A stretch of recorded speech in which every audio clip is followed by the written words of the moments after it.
Nagpapatuloy pa rin ang proseso pag-apply, pero gaya ng sinabi ko, meron na po akong application. So ako'y protektado na, no? At meron na akong karapatan na tinatawag na non-refoulement. Hindi na po ako mapapabalik sa Pilipinas kung saan ako'y nagsasabi na ako'y biktima ng persecution. Pero siguro pag-usapan natin some other time yung ating amnesty. Ngayon po, ang gusto kong pag-usapan ay yung lumabas na diffusion. Ano ba yung diffusion na lumabas doon sa investigasyon ng Senado ni Senator Amy Marcos? Ang lumalabas, ang meron lang palang na-issue para arestuhin ang ating dating Presidente Rodrigo Roa Duterte ay isang diffusion order. At bagamat sinasabi palagi ng ating mga opisyales na sila ay makikipagtulungan sa Interpol pag nagkaroon ng red alert notice, wala pong red alert notice. So ano yung diffusion order at bakit ito ay sablay bilang legal na basihan sa pag-aresto kay Presidente Duterte? Well, unang-una po nasabi na natin na ayon sa Article 59 ng Rome Statute of the ICC, bago maaresto ang tao para padala sa ICC, dapat iharap muna sa lokal na hukuman. At ang mangyayari doon sa lokal na hukuman, para siyang extradition. A-ascertain yung identity ng tao, sisiguraduhin na yung kanyang mga karapatan ay narespeto at saka siyempre issue na kung meron bang jurisdiction yung hukuman na nagre-request ng extradition ng isang Pilipino. So anyway, ang sinasabi nila, Secretary Remulla, palagi nilang sinasabi, kinakailangan makipagtulungan pag merong red notice alert. Kalokohan po yun. Kasi malinaw naman po na ang red notice alert ay hindi siya international warrant of arrest. Yung pagpapatupad po ng red notice alert ay sang-ayon pa rin sa lokal na batas. At dahil sang-ayon nga sa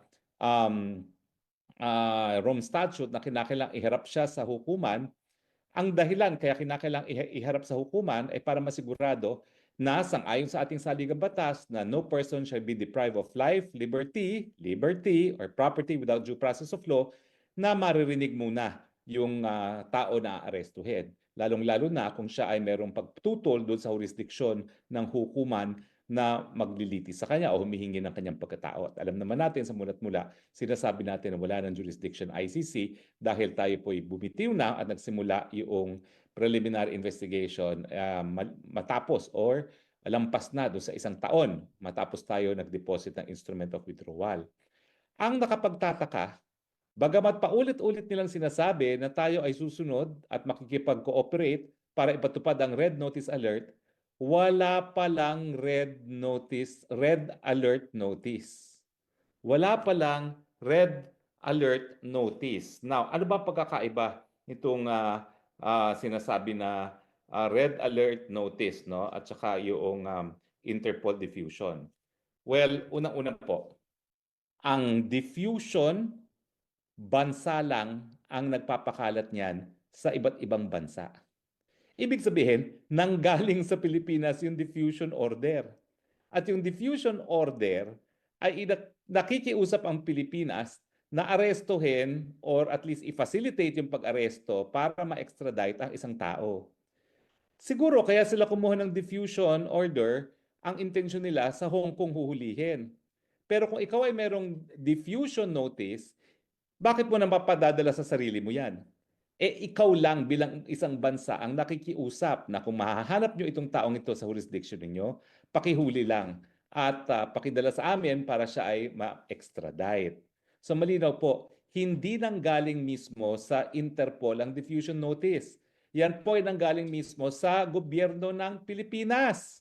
Ibig sabihin, kung yan ay hiningi natin para hilingin sa Hong Kong na arestuhin si Presidente Marcos, well, naintindihan natin yun kasi nga wala namang jurisdiction ng Pilipinas sa Hong Kong. Pero kung yan ay galing mismo sa Pilipinas, para namang ulul yan. Alam mo namang i-request mong sarili mo na arestuhin. Ba't ka pa magre-request? Ikaw na nga magpapa-aresto. So binobola tayo ng mga administrasyon ng Marcos Jr. nung sinasabi nila na legal ang pag-arrest dahil ito ay diffusion notice. Uulitin ko po, parang ulul naman tayo na sasabihin natin sa ating sarili, sa bansang Pilipinas, sige nga, tulungan mo akong arestuhin. Ang ibig sabihin po niyan, Pilipinas lang talaga ang nagdesisyon na arestuhin ang presidente. Wala pong kinalaman ang Interpol, wala pong kinalaman ang International Criminal Court. Ganun pa man, ano naman ang pagkakaiba yung diffusion at saka yung red notice? Well, yung red notice kasi, Interpol mismo ang nag-i-issue niyan. Gets nyo?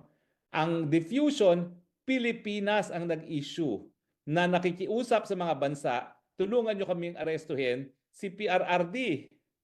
Pero bakit mo sa gagamitin nga ang diffusion kung pag-aaresto sa Pilipinas mismo? Samantalang, ang red alert notice naman, galing sa Interpol at lahat ng miyembro ng Interpol ay pinakikiusapan, pwede ba pakiaresto preparatory sa extradition? Hindi po automatic yan kahit tayong parte ng daigdig. Kasi kinakailangan magkaroon ng proseso na masiguro na yung due process right ng nasasakdal ay may respeto. Kaya nga po, kapag ang proseso ay parang extradition, yung extradition hearing na yan ay para lang masigurado na yung due process right, yung karapatang madinig ng nasasakdal, kung meron na labag na karapatang pantao o kung ano man ang objection niya doon sa jurisdiction ng korteng liliti sa kanya, ay madesisyonan ng korte. Malinaw po. Pero walang nag-request na arestuhin ng presidente. Yan ay decision lamang ng Pilipinas. So wag na sana tayong malinlang bilang taong bayan na di umano sumusunod lang kami sa warrant of arrest ng ICC. Now, sabihin natin merong warrant of arrest. Hindi nga po automatic yung pagtutulungan ng mga bansa. Kaya nga po, ang nakahandang petition ay certiorari para mapigilan yung pagtutulungan ng mga Pilipino sa ICC. Pero sa punto pag-aresto po, wala pang kahit anong hiningi ang ICC. Sa katotohanan, nabulaga na lang sila at nandyan na ang pagkatao ni Presidente Rodrigo Roa Duterte sa dahig na hindi pa naman sila formal na humihingi ng kooperasyon ng Pilipinas. Ibig sabihin, talagang nais nilang tanggalin si Presidente Duterte bilang tinik sa kanilang plano na Marcos forever. Malinaw po yan at ngayon po, nagtagumpay sila. Pero pag-uusapan nga po, no, ngayong malinaw na wala namang request ang ICC na isurrender siya. Paano naman magkakaroon ng duty to cooperate kung hindi pa nagkaroon ng request? Di ba? Kakatawa naman yan. Ibig sabihin, binolunteer ng Pilipinas ang pagkatao ni Presidente Duterte, pero si Presidente Duterte hindi siya nag-voluntary surrender. Labag sa kanyang kalooban at kagustuhan ang pagpapadala sa kanya sa dahig. Walang voluntary surrender. Kaya nga tinatawag natin, kidnapping ang nangyari. Di ba? Dahil kung yan ay dinaan sa tamang proseso, binigyan sana siya ng kanyang karapatan ng due process at yan nga ay sa harapan ng hukuman. Kaya lang, kung todo bola sila, di umano, sumusunod lang kami sa ating obligasyon sa tratado. Hello! Miski sa Interpol po, walang obligasyon na sumunod sa Interpol. Miski meron ng red notice alert.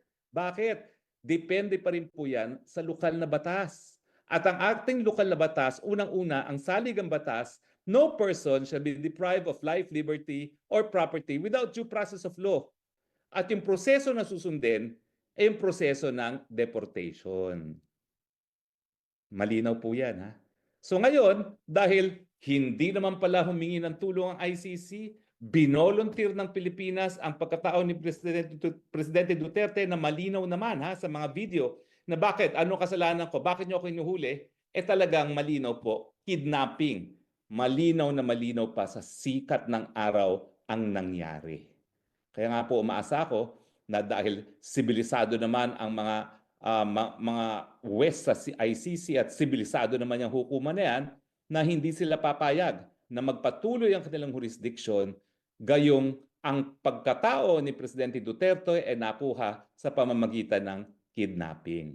Malinaw po yan. Maraming salamat nga pala dun sa nagpadala sa akin ng yung diffusion notice.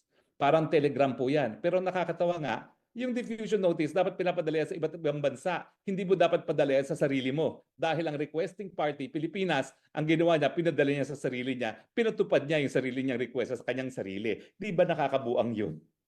Hello talaga.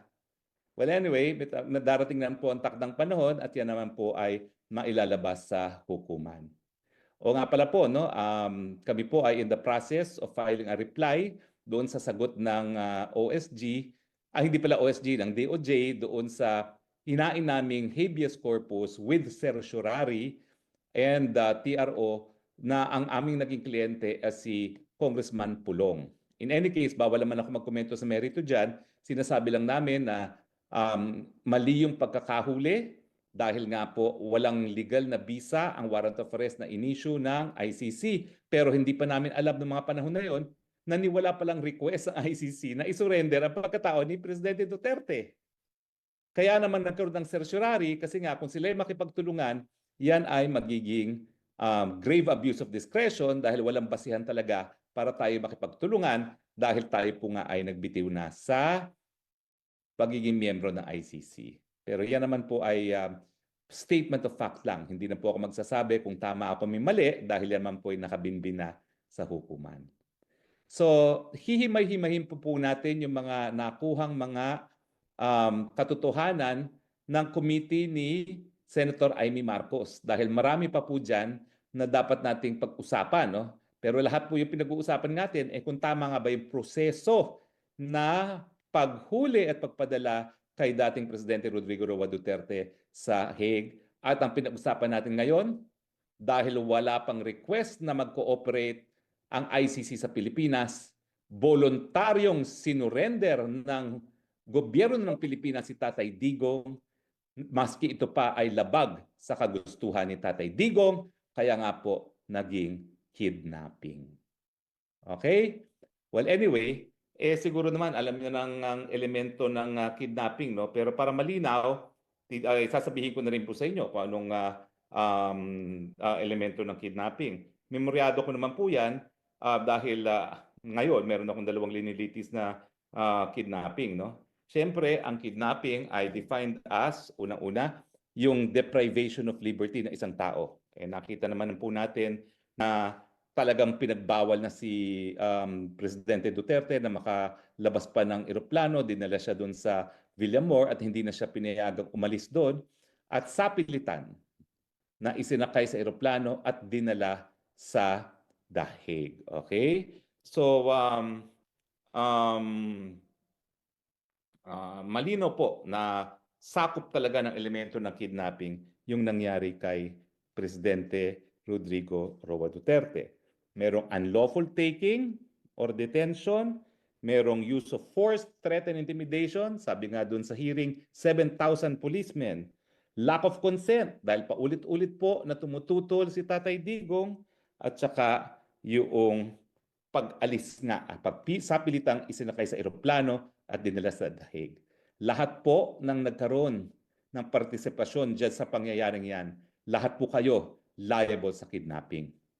So actually, pero tsaka na natin gawin muna yan. Ang importante, maibalik muna si Tatay Digong.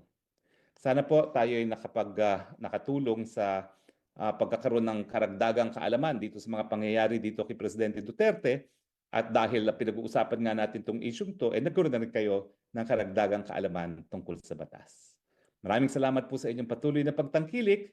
Ito po ang inyong spokes ng bayan, Harry Roque, nagsasabi, I love you, Philippines. You're the only country I have. You're the only country that I love. God bless the Philippines at huwag niyo po kakalimutan, Gabay Party List 139 sa balota. Bye!